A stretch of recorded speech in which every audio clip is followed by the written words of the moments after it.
You have to have a very good CFO to be able to discuss, to be able to bring that to the table and tell the senior management team that maybe we don't need to be in this or that business, and perhaps maybe we should pivot to something else. Sometimes even within the company itself, the resources should not go to a part of the business that is losing money. And that's the role of the CFO. Hello, everybody, and welcome back. It is another week, and that means another week of Leaders Talk. As usual, I'm Andrew Dupe, Chief Relationship Officer. Today, I have with me Charles Asubonten.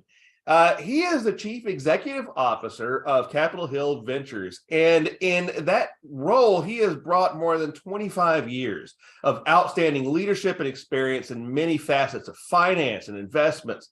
He covers several industries, including mining, financials, energy, infrastructure, technology, healthcare, government entities all across Africa, Europe, Australia, Asia. Most recently, he served as the Chief Financial Officer of the California Public Employees Pension System. He has worked for Ford Motor Company, Rio Tinto, DTE Energy, and the Dow Chemical Company. Charles, man, that's a that's a heck of a resume. I feel like we can keep going. Yes. Well, Charles, tell us about yourself and just how you have that so rich a resume and so many things that you have done. Oh, thank you, Andrew, for having me. It's indeed a pleasure to share some of my experience today. And I like what you're doing about Leaders Talk. I think that leaders need to share. Interestingly, that you asked a question, my background. I was born in Ghana. Mm-hmm. I came to go to school. I studied undergraduate business in North Carolina Central in Durham, North Carolina. I would go on to work for KPMG in Raleigh, North Carolina, audited several industries, and as you mentioned, some of them, including finance, education, pension, healthcare, and so on. I would go from there to work for Dow Chemical in Midland, Michigan. Very great opportunity. I left there to get an MBA from University of Michigan in Ann Arbor. I left business school with an MBA, would go on to work for Ford Motor Company for 4 years. I would then transition into a leadership role at DTE Energy in Detroit, and then left there to go to work in South Africa as a CFO for a mining company, which exposed me to a lot in the world. As you know, Rio Tinto is headquarters in London and is the Anglo-Australian company. It had activities all over the world, so that took me all around Singapore, Australia, and so on and so forth. And in a lot in Africa too as well. Would come back eventually, worked at CalPERS as a CFO. In between, I helped folks with private equity. I've been the ultimate consultant, if you will. And then now we're working at Capitol Hill Ventures. Our goal there definitely is to help businesses to create value. And I have a book called What the CFO Wants You to Know, where I lay out a lot of these things that I have done. But I think one thing that I want to say, and I think you asked a question about my background, education is very, very important. I was somebody that was very curious from the get-go and studied a lot. Many subjects that I probably studied on my own. And I found all of that to be relevant because when you look at an issue, you can look at it from a multidisciplinary approach. And I think when we do that, it helps quite a bit. When we talk about businesses today, oftentimes you read the paper, the Wall Street Journal, the Financial Times, and so on, and you see this and that company is struggling. And in my mind, in my consultant mind, my value creation mind, I always wonder, well, what's going on? You know, let me put it this way.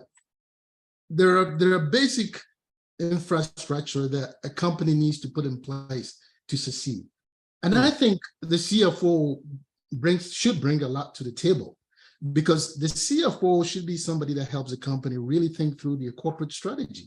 What are we doing? How are we going to create value? What is our competition and where do we need to be? That same individual acting as a catalyst can also help the company think through their financial strategy. Many times you've heard that companies are doing very well only to find out that they ran into financial distress and become bankrupt. The question then is, what was the CFO thinking? Well, how did that person, individual, advise senior management? I think that is something that a person should think about on an ongoing basis. A while back, I went back to my alma mater, University of Michigan, for a presentation that Mhm. there was a gentleman who was a CEO at American Express called Ken Chenault. And he said something that has always stuck with me, that he always went about thinking about his strategy, the company's strategy. And if you know, American Express was one of those companies that even in the difficult periods, the great financial recession crisis, or whatever you want to call it, that they still managed to hang in there. And I think that role should be performed by all senior leadership folk, that they should be thinking about your company and your strategy. Which, if you think about it, this is what happened in the Obama administration when Secretary of the Treasury, Tim Gardner, put in place the stress test. The CFO, the CEO of the board should be stress testing their strategy all the time to make sure that they're not caught off guard. Look, of course, there are things that nobody can prevent, but Right. you got to be able to be ready. I know when the financial crisis hit, I was in South Africa. I was working for Palabora Mining, a subsidiary of Rio Tinto, as we discussed earlier. And I used to joke around and say, look, I mean, this is like the Marine Corps. This is what we've been preparing for. So what are we doing? We got to deploy the strategies that we have. And true to form, we were one of the few people. We didn't lay anybody off, and we were able to go through that period, even being profitable and having a share price rise above what many people thought could be the case. And then the budgeting. Sorry, continue. Yeah. And then the budgeting, management control, and risk management. I think that's one of the roles that a senior value creator CFO should bring to the table. And that is, again, when you've come up with a capital structure that you think should to sustain the business, that is the right one for the business. Now, there too, you have to think about risks inherent in the business. If your business is very, very risky, well, then maybe you don't need to take a whole lot of debt, because as you know, when you're in a financial crisis, or you get into financial crisis when you cannot pay your debt. So that should be some of the things that's taken into account. But then they should think about the budgeting process. How are we going to be able to pay our expenses, our debt, and so on? When I say management control, sometimes certain parts of the business are not doing well. You have to have a very good CFO to be able to discuss, to be able to bring that to the table and tell the senior management team that maybe we don't need to be in this or that business, and perhaps maybe we should pivot to something else. Sometimes even within the company itself, the resources should not go to a part of the business that is losing money. And that's the role of the CFO. If the CFO is really on top of things, we'll be able to discard it appropriately with the senior management, and then of course the risk management, which I talked about earlier. Then overall financial management. Now, when I say financial management, in addition to the day-to-day stuff, there's something that I've done in my roles, which I think is very, very important. A lot of folks rise up to senior management, and oftentimes they have a very different view of how to run a company. I think that every company should have a financial management process in place that all senior managers are very familiar with that. I did it in one of my roles. I went around talking to what was then called Office of the President, something like OOPS or so. And the whole idea was to get around and interview the senior management. What do they think of this? What do they think of the capital structure? What do they think of the financial markets and so on? And when I did all of that, I summarized it together, and you could tell some of them were totally off base, completely. I brought them all together with a partner of mine at the time, and we talked through it. And I think when folks left the place, they have a clear view of how the company was going to be run. And I think that is something that I would recommend for all companies, especially those who are interested in creating value. Yeah, I mean, absolutely. I really, though, I do a lot of what you're saying about being able to understand that there are threats to your business that are out there, and to always have plans in place to pivot. That's so strange that a lot of businesses really just don't do that. They just assume everything's going to be the same always, all the time. So how do you actually have plans in place that you can implement to be able to pivot your business if you have to? I think one of the ways to do that is have periodic reviews. Okay. You really hit it on the nail, and it happens to all of us that life, day-to-day stuff can make things, get away from us. Mm-hmm. And I think as business leaders, if you put down periodic reviews, even if you don't have anything to talk about, sit down and go through the mundane. And doing that, things will come up that need to be looked at. If you don't, you're certainly going to run into the situation that before you know it, you've been taken unawares by events. And I think that's one of the things that I recommend strongly. Again, also, it goes back to what I said, the CFO. If you have a strong CFO in place, they know some of the areas that they have to look at on a regular and an ongoing basis, and make sure that everybody looks at them. Once I was doing a review with a group of engineers, and I was telling them some of the things that they needed to do to create value, and somebody piped up and said, "Hey, Charles, it sounds like you're preaching to the choir." And I said, "Yeah, the choir needs to hear the sermon every now and then, lest they fall into temptation." And this guy said, "Charles, I should write that down." And I said, "Yes," and I do believe that. The worst thing you want to have is you have the choir fall into temptation. Everybody lose faith. So it is a process that has to be certainly one that everybody's aware of. I'll give you one very good example. Okay, yeah. Companies' income, you can tell by and large from what they're investing in. And oftentimes they spend a lot of time looking at the income statement without really looking at the assets or what they're putting on the books. And if you look at what you're putting on the books, they have things like work in progress, work in process for capital spending. In that process, on an ongoing basis, senior management should look and see what's being added.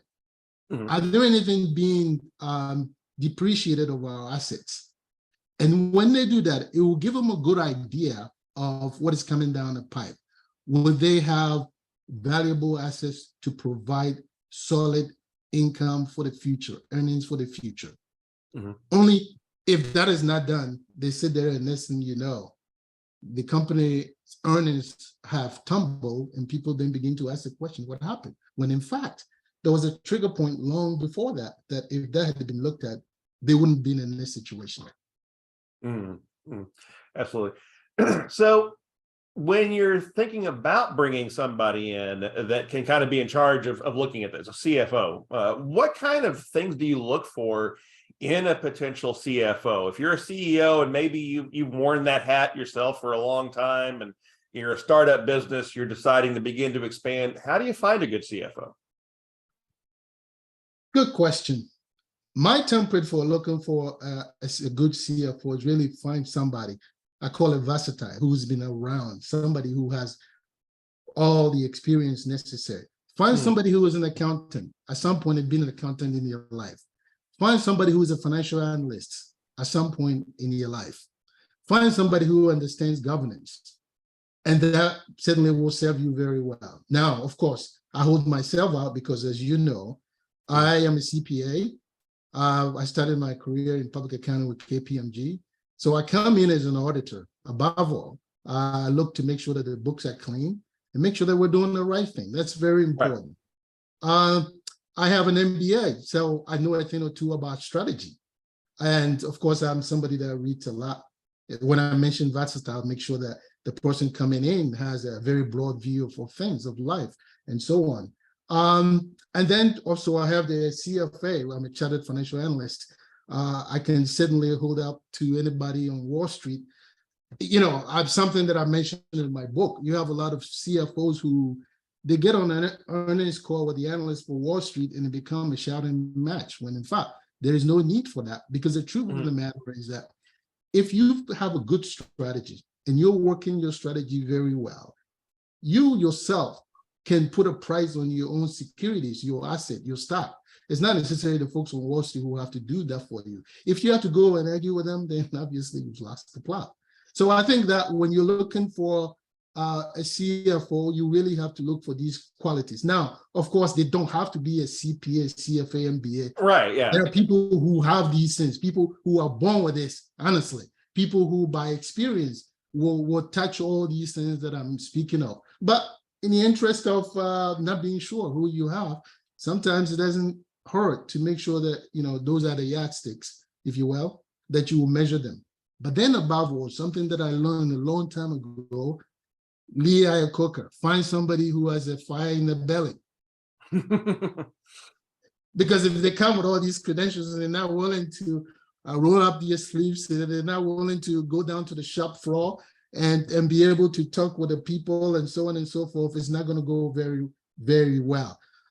One of my jobs early on in life, I worked for Ford Motor Company, and I was as part of the program, the Ford Finance program. You were supposed to go on the line and work with the folks back in the plant. This was a stamping plant in Maumee, Ohio, outside of Toledo. And when it's time for me to come back to go to Dearborn, Michigan headquarters, the controller at the time sent out, asking for a donation for my go away, patent gift or whatever. And he called me and said, Charles, I said, he said, you need to call your broker. And I said, why? He said, yeah, you know what? Lots of people have contributed to your going away party. And I think there's enough money. You should probably go and invest that money. and that's because I like what they were doing. I immersed myself in that system. I look for where is the value? Well, what do these people have to do? I remember very well that part of my job was that I was supposed to lead a preventative maintenance program.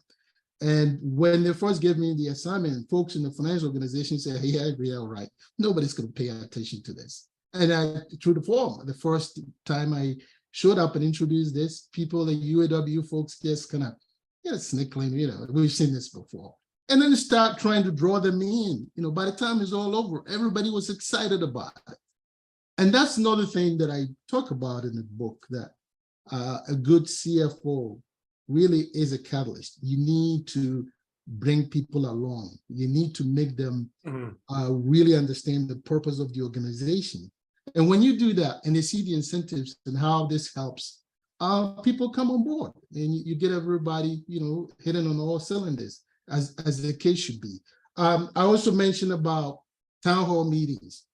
I like the idea that on a periodic basis, the whole enterprise, the whole company, the whole whatever entity it is, that you bring everybody on board to sort of help them understand where the company is going, where the entity is going, what is our mission, what are we trying to achieve, and bring people along. And sometimes you may have to pick them up. There comes a time in a company or a place where people are a little bit exhausted. You may, and I have done this, you may even want to bring in a comedian or somebody to cheer people up, to talk about, why they're doing what they're doing. And I think when you do that, you can certainly help people to do their very best.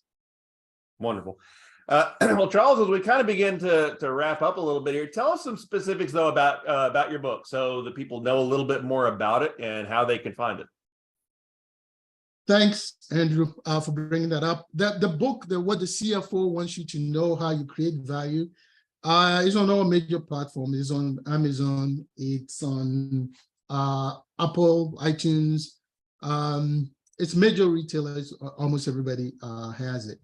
And again, there I talk specifically about these things that I mentioned about the role that the CFO plays in corporate strategy, financial strategy, budgeting, management control and risk management, and then financial management. But I also mentioned that the CFO is a catalyst. The CFO should bring people together to make sure that the enterprise is working on the right things to create value. From my experience, I think one of the problems that organizations run into is that Oftentimes, the CFO is a sort of a nameless individual. Some people don't even get to see that individual. I advocate strongly that that individual should be part of the overall entity, should be part of HR, should be part of diversity and inclusion. Frankly, if you ask me, I think that you don't even need to create a director for diversity and inclusion. That's the CFO job. I mean, if we say that people are the greatest assets, well, aren't assets responsibility of the CFO? What is the CFO doing about that? Has that CFO worked very well with the CEO and the HR people to make sure that there are proper incentives in place? If they are hiring people into the organization and they're not getting promoted and they're leaving, what is the CEO, what is the CFO doing about that? It's a question that they can ask. So I think my book definitely calls for inclusive growth. My book definitely says that you can create your people, groom your people to the point where the organization would hit all cylinders and you become profitable. Again, of course, I do not minimize this in the least. This is never an easy task, but I do believe that if you have processes in place and you work your processes day in and day out, you are bound to create energized workplace and value will abound. Yeah. Because I mean, that's so important that I think the C-suites that are in a company need to realize that when they get to those positions, yeah, they're important. They have a lot to do, but they're still part of the team, aren't they? Yes. I mean, they're still that down from the greeter at the door that's a secretary all the way up to the CEO. It's still one team. And so a CFO isn't just an accountant that sits in a corner and does work on. Yeah, that they have people for that. That's something have to be integrated. Yeah. This fits into leadership qualities. And I think over the years, like I said, when I read and stuff, some of the things that I think maybe all leaders should be aware of that, leadership is really a servant position. It's not just for you. There are people who have been entrusted into your care. And now what I always say is that, what are you doing to help them? Sometimes you can help them to help themselves, actually. What are they doing to achieve all that latent energy, intellect that they have? Is the work of the leader to do that? Are you bringing positivity to the workplace? I should share this one with you. I've taught as an accounting, finance, economics professor, both at Wayne State University in Detroit and University of Michigan, Dearborn. And I always told the students that, on the adjunct faculty, by the way, I always told the students that, students and teachers were like, people in the not so great relationship. They don't communicate. And I think it's an issue of communication. The leaders have to communicate with the people for the time being, And when I heard about the great resignation, people leaving your jobs and so on, I said, well, if the people are leaving, maybe the company's not doing what needs to be done. Yeah, they're not lazy. Exactly. I know. They want the money. Yeah, if they don't feel appreciated, guess what? They're going to go somewhere. And in fact, sometimes that's what happens. Then what do? They go and set up their own shops, right? Because, we all have a certain amount of life we're going to spend here. Why be somewhere where you're not appreciated, where you're not doing your best? So, they go and do exactly that. So I think the onus is on the leadership. Here again, I state, and I think that's the role the CFO can play in the sweet seat with the other leaders and help make sure that this is the case. Now, of course, the CEO is the in-charge person in all of this. It never hurts that if you have a CEO who thinks this way, that certainly can help. But I do believe if you are in the CFO role, you are really a co-pilot who must come with a lot of the skills required for the role and work hand in hand with the CEO to make this happen. Wonderful. Well, Charles, where can our listeners find more about you? We have a website, Capitol Hill Ventures, where I'm the CEO. Certainly, our company is headquartered in Washington, D.C. And they can send us message to info@capitolhillventures.com. It's capital-hill-ventures.com. info@capital-hill-ventures.com.